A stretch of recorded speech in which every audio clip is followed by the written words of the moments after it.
ఆచి చికెన్ మసాలా. అంతర్జాతీయంగా చమురు ధరలు మళ్లీ బగ్గుమంటున్నాయి. కాల్పుల విరమణ ఒప్పందంలో $100 దిగువకు వచ్చిన బ్యారెల్ బ్రెంట్ క్రూడ్ ధర మళ్లీ సెంచరీ దాటేసింది. ట్రంప్ హెచ్చరించినట్లు హార్మూజ్ ను పూర్తిగా దిగ్బంధిస్తే చమురు ధర $150 చేరే అవకాశం ఉందని నిపుణులు హెచ్చరిస్తున్నారు. ట్రంప్ హెచ్చరికలు కార్యరూపం దాలిస్తే బ్రెంట్ క్రూడ్ బ్యారెల్ ధర $140–150 చేరువ కావడం ఖాయంగా భావిస్తున్నారు. ఇక హర్మూజ్ గుండా కొన్ని దేశాలకు చెందిన నౌకలు యథాతంగా ప్రయాణిస్తున్నాయి. ట్రంప్ చెప్పినట్లు ఏ నౌకను అనుమతించకపోతే రోజుకు 12 మిలియన్ బ్యారెళ్ల చమురు సరఫరా ప్రమాదంలో పడనుంది. ఇది ప్రపంచవ్యాప్తంగా చమురు కొరతకు దారితీస్తుంది. అదే జరిగితే ఇప్పటి వరకు ఒక ప్రాంతానికే పరిమితమైన ఈ యుద్దం ప్రపంచవ్యాప్తంగా పోరుకు దారితీయవచ్చు.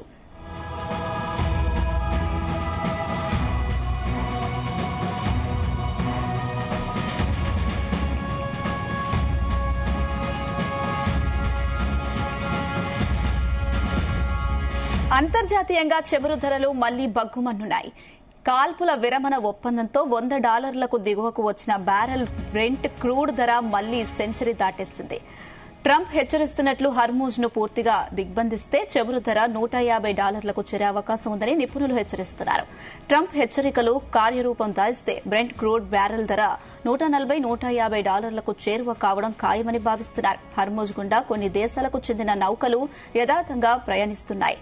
ట్రంప్ చెప్పినట్లు ఏ నౌకను అనుమతించకపోతే రోజుకు 12 మిలియన్ బ్యారెళ్లు చమురు సరఫరా ప్రమాదంలో పడనుంది. ఇది ప్రపంచవ్యాప్తంగా చమురు కొరతకు దారితీస్తుంది. అదే జరిగితే ఇప్పటి వరకు ఒక ప్రాంతానికే పరిమితమైన ఈ యుద్దం ప్రపంచవ్యాప్త పోరుకు దారితీయొచ్చు. ఇదే అంశానికి సంబంధించి మరిన్ని అప్డేట్స్ మా చీఫ్ న్యూస్ కోఆర్డినేటర్ రాధాకృష్ణ అందిస్తారు. Radhakrishna. Good afternoon Anusha.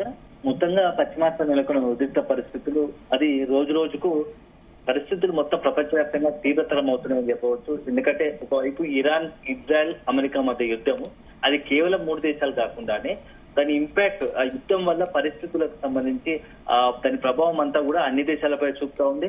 So recent గా జరుగుతున్న పరిణామాల నేపథ్యంలో ఒకవైపేమో ఇప్పటికే హర్మజ్ జల సంధి వద్ద రావాల్సినటువంటి నౌకలన్నీ చిక్కుకొని పోయి అక్కడే వాణిజ్య నౌకలన్నీ చమురు, గ్యాస్ తో నిక్షిప్తమైనటువంటి నౌకలన్నీ కూడా అక్కడ హర్మజ్ జల సంధి వద్ద అన్ని బ్లాక్ అయిపోయిన పరిస్థితి కనపడుతుంది. దానికి తోడు వరుసగా అక్కడ రోజు రోజుకు ఆలస్యం అవుతున్నా కొద్దీ మొత్తంగా కూడా అంతర్జాతీయంగా కూడా పెట్రోల్ చమురు కొంత ఇబ్బందికర పరిస్థితులు ఉన్నాయి ఆ దేశాల్లో.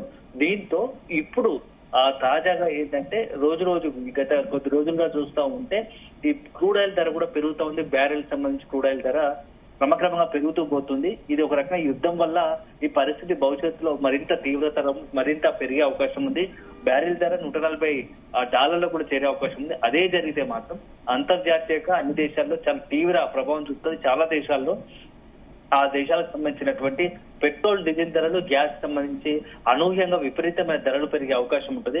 అదే జరిగితే సామాన్యుడికి పరిస్థితి అదేవిధంగా అన్ని రంగాల్లో ఆ దేశంలోని అన్ని రంగాలపైన పెను ప్రభావం చూపుతుంది. అల్టిమేట్ గా ఆ దేశ ఆర్థిక రంగం మొత్తం కూడా కూదేలయ్యే అవకాశం ఉంటుంది. ఒక రకంగా ఇబ్బందికర పరిస్థితులకు వెళ్లే అవకాశం ఉంటుంది. ఈ నేపథ్యంలోనే ఇప్పుడు ప్రస్తుతం జరుగుతున్న పరిణామాల నేపథ్యంలో క్రూడ్ ఆయిల్ ధర పెరుగుతుండటంతో అన్ని దేశాలు కూడా కొంత ఆందోళన చెందుతున్నాయి. యుద్ధం వల్ల ఒక రోజు రోజుకు పరిస్థితులు చేదాటిపోయే కనబడతా ఉంది. ఎందుకంటే ఇప్పటికే 2-3 రోజులు చర్చలు జరుగుతున్నాయి. 2-3 రోజుల్లో నుంచి కూడా కొంత యుద్ధం లేకున్నప్పటికీ దాని ఇంపాక్ట్ మాత్రం ఇంకా తగ్గట్లేదు. ఎందుకంటే హర్మజ్ జల సంధి వద్ద పీఠముడి ఇక్కడ తగ్గట్లేదు. ఒకవైపు ఏమో హర్మజ్ జల సంధి నుంచి ఎట్టి పరిస్థితిలో నౌకలు పోనిచ్చలేదని చెప్పేసి ఇరాన్ చెప్తా ఉంటే హర్మజ్ జల సంధిని ఎట్లా క్యాప్చర్ చేసి తీరుతామని చెప్పేసి అమెరికా ఒకవైపు వార్నింగ్ ఇస్తోంది. ఈ నేపథ్యంలో ఈ 2 దేశాలు ఇటు ఇరాను అదేవిధంగా అమెరికా ఈ మొండి వైఖరి వల్ల అన్ని దేశాలు కూడా తీవ్ర ఇబ్బందులు పడే పరిస్థితులకు వెళ్లే అవకాశం కనబడుతోంది. ఈ నేపథ్యంలో ఇప్పుడు మన భవిష్యత్తు ఎలా ఉండబోతోంది, నిజంగానే కనుక క్రూడ్ ఆయిల్ ధర రోజు రోజుకు పెరిగితే, బ్యారెల్ ధర పెరిగితే అంతర్జాతీయ మార్కెట్ లో ఖచ్చితంగా దేశీయంగా కూడా ప్రతి దేశంలో ప్రస్తుతం వారికి అందుతున్నటువంటి ఏదైతే నిల్వలు ఉన్నాయో వాటికి కొనుగోలు చేసే క్రమంలో పెద్ద ఎత్తున డబ్బులు ఖర్చు చేయాల్సి వస్తుంది. కాబట్టి ఆ కంపెనీస్ ఏవైతే ఉంటాయో మొత్తంగా పెట్రోల్ కంపెనీస్ ఏవైతే ఉంటాయో వాటిని కొనడానికి ఎక్కువ డబ్బులు వెచ్చించాల్సి వస్తుంది. అదే సందర్భంలో దాని ఇంపాక్ట్ వినియోగదారులపై కూడా పడుతుంది. కాబట్టి సో ఆ వినియోగదారులు కనుక పడితే అది అన్నిటికీ రంగాలపైన దాని ప్రభావం ఉంటుంది. ఈ నేపథ్యంలో ఇప్పుడు ఏం చేయాలనే దానిపైన అన్ని దేశాలు కూడా కొంత సీరియస్ గా ఉంది. సో ఇది ఇట్లా ఉంటే నెక్స్ట్ హర్మజ్ జల సంధి పైన కనుక అమెరికా కనుక పెత్తనం చేసి అమెరికా జలసంధి పైన యుద్ధ నౌకలతో దాన్ని క్యాప్చర్ చేయాలని చూస్తే ఖచ్చితంగా ఇరాన్ కు మద్దతుగా కొన్ని దేశాలు నిలబడే అవకాశం కనబడుతూ ఉంది. చైనా, రష్యా లాంటి దేశాలు ఇరాన్ వైపు నిలబడే అవకాశం కనబడుతుంది, ఉత్తర కొరియా లాంటి దేశాలు. అప్పుడు అది యుద్ధం కేవలము ఇప్పుడు పశ్చిమాసియాలో ఉన్నటువంటి పరిస్థితి అది మరింత తీవ్రతరమై మరింత దేశాలకు పాకే అవకాశం కనబడుతా ఉంది. ఎందుకంటే సముద్రంలో ఇప్పుడు నిన్న మొన్నటి వరకు ఇరాన్ పైన, లెబనాన్ పైన ఇజ్రాయెల్ కావచ్చు, అమెరికా కావచ్చు మొత్తంగా కూడా భూతల దాడులు. ఎందుకంటే ఆ ఇరాన్ భూతలంపైకి సంబంధించినటువంటి క్షిపణి స్థావరాలు కావచ్చు, అదేవిధంగా విద్యుత్ కేంద్రాలు కావచ్చు, అణు స్థావరాలు ఏవైతే ఉన్నాయో వాటిని టార్గెట్ గా చేసుకొని ఆర్మీ స్థావరాలను టార్గెట్ చేసుకుని దాడులు చేశాయి. కానీ ఇప్పుడు యుద్ధం స్వరూపం మారబోతా ఉంది. ఎందుకంటే ఇక మొత్తం సముద్రంలో చాలా కీలకమైనది, అత్యంత ఒక రకంగా ఇది అన్ని దేశాలకు కూడా ఒక వార్నింగ్ లాంటిది. చాలా ముందస్తు భవిష్యత్తుకు ఓ సవాలుగా ఎదురయ్యే పరిణామాలు ఇప్పుడు తలెత్తబోయే అవకాశాలు కనబడుతూ ఉన్నాయి. ఎందుకంటే హార్మజ్ జలసంధి వద్ద వందలాది వేలాది వాణిజ్య నౌకలకి చిక్కుకొని ఉన్నాయి, అన్ని దేశాలకు వెళ్లాల్సినవి. ఇప్పుడు అవి వెళ్ళలేకపోయిన తరుణంలో ఒకవేళ కనుక ఇరాన్ సంబంధించి కంట్రోల్ చేసుకోవడానికి హార్మజ్ జలసంధి వద్ద అమెరికా హార్మజ్ జలసంధిని తన చేతిలోకి తీసుకోవాలనుకున్న క్రమంలో ఇరాన్ ఖచ్చితంగా ఆ విదేశీ నౌకలు ఏవైతే వాటి టార్గెట్ చేసుకుని దాడులకు పాల్పడే అవకాశం ఉంటుంది. సో ఆ వాణిజ్య నౌకల్లో అల్టిమేట్ గా ఉన్నది చమురు, గ్యాస్ కి సంబంధించి లేకుంటే యూరియా, ఇతర అంటే వివిధ దేశాల గల్ఫ్ కంట్రీస్ నుంచి పెద్ద ఎత్తున దాదాపుగా ఎక్కువ గల్ఫ్ కంట్రీస్ నుంచి ప్రతి దేశం కూడా దిగుమతి చేసుకునేది ఏంటంటే గ్యాస్, చమురు. దీనికి తోడు ఇతరత్ర యూరోపియన్ కంట్రీస్ నుంచి కూడా మొత్తం ఏ దేశానికి వెళ్ళాలన్నా హార్మజ్ జలసంధి ఒక మీడియేషన్ మధ్య అది ఉంటుంది. సో ద్వారం గుండానే అంతా ఇటు యూరోపియన్ కంట్రీస్ కైనా ఏషియన్ కంట్రీస్ కైనా మొత్తం పెద్ద ఎత్తున వాణిజ్య నౌకలు నిత్యం వెళ్తా ఉంటాయి. ఇలాంటి తరుణంలో ఒక ఇరాన్ కనుక రెచ్చగొడితే హార్మజ్ జలసంధికి సంబంధించిన సంచలన నిర్ణయం అమెరికా తీసుకోవాలనుకుంటే ఖచ్చితంగా ఇరాన్ మాత్రం చాలా సీరియస్ గా రియాక్ట్ అయ్యే అవకాశం కనబడుతుంది. అదే జరిగితే ఇరాన్ చూస్తూ ఊరుకోదు. ఇరాన్ కి సంబంధించి దాడులు హార్మజ్ జలసంధి నౌకలను ఫస్ట్ టార్గెట్ చేసుకుంది. ఒకవేళ కనుక ఇరాన్ టార్గెట్ చేస్తే దాని ఇంపాక్ట్ ప్రపంచ దేశాలు కూడా యుద్ధ రంగంలో దిగే అవకాశం కనబడుతుంది. సో ఈ నేపథ్యంలో ఇప్పుడు పరిస్థితులు చాలా రోజు రోజుకు ఎలా మారుతున్నాయి, ఒక ఆందోళన వాతావరణంలో ఉంది.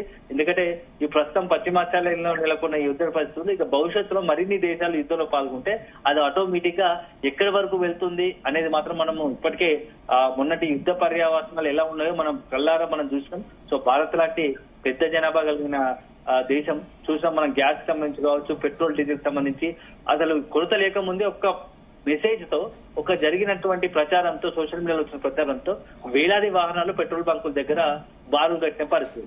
అప్పుడు నిజంగానే ఏం లేనప్పుడే ఇట్లాంటి పరిస్థితి ఉంటే రేపు యుద్ధంగానే పెరిగి నిజంగానే పెట్రోల్, డీజిల్ కొరత కనుక ఏర్పడితే పరిస్థితులు ఎంత తీవ్రంగా ఉంటాయి, దారుణంగా ఉంటాయి అనే దానికి మనం ఒకసారి ఆలోచించుకుంటే చాలా ఆందోళనకరంగా ఉంటుంది. సో ఒకవైపు గ్యాస్ కావచ్చు, గ్యాస్ ఇంకా అంత స్టెబిలైజ్ కాలేని పరిస్థితి. ఎందుకంటే ఇప్పటికీ చాలా మందికి దాదాపు గ్యాస్ బుక్ చేసుకొని 10 రోజులు అవుతున్నా. బుకింగ్ కోసమే మధ్యలో ఒక 1.5 month పెట్టారు. సో 1 month గ్యాప్ తర్వాత కూడా బుక్ చేసుకున్నా, తర్వాత కూడా సిలిండర్ రాక ఒక్కొక్కరికి 10 రోజులు, 2 వారాలు, 3 వారాలు పడుతున్న పరిస్థితి. సో కొన్ని నెల రోజులు అవుతున్నా బుకింగ్ అయిపోయినప్పటికీ గ్యాస్ తన చెంతకు రాకపోవడంతో ఏకంగా ఏజెన్సీల వద్దకు పోయి గ్యాస్ సిలిండర్ కోసం పోరాడుతున్న పరిస్థితి కనబడుతుంది. సో ఇప్పుడే ఎట్లా ఉందంటే రేపు కనుక మరింత పరిస్థితి తీవ్రతరం చేయదాటిపోతే అప్పుడు ఎలా ఉంటుందో ఒకసారి ఆలోచించాల్సిన పరిస్థితి. సో ఇవన్నీ చూస్తూ ఉంటే యుద్ధం అనేకమైనటువంటి సమస్యలకు ఒక నిలయంగా మారబోతోంది. రానున్న రోజుతో చాలా అత్యంత క్రూషియల్ కొన్ని అన్ని దేశాలకు కూడా ఒక సవాలుగా మారబోతుందా ఈ పశ్చిమాసియా పరిస్థితులు అనేది మాత్రం కొంత ఆందోళన పరిస్తున్నాయని చెప్పవచ్చు. Right Radhakrishna, thank you.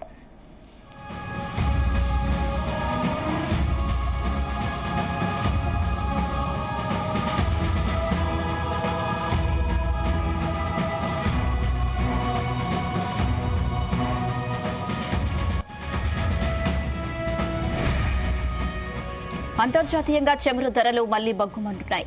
కాల్పుల విరమణ ఒప్పందంతో $100 దిగువకు వచ్చిన బ్యారెల్ బ్రెంట్ క్రూడ్ ధర మళ్లీ సెంచరీ దాటేస్తుంది. ట్రంప్ హెచ్చరిస్తున్నట్లు హర్మూజ్ ను పూర్తిగా దిగ్బంధిస్తే చమురు ధర $150 చేరే అవకాశం ఉందని నిపుణులు హెచ్చరిస్తున్నారు.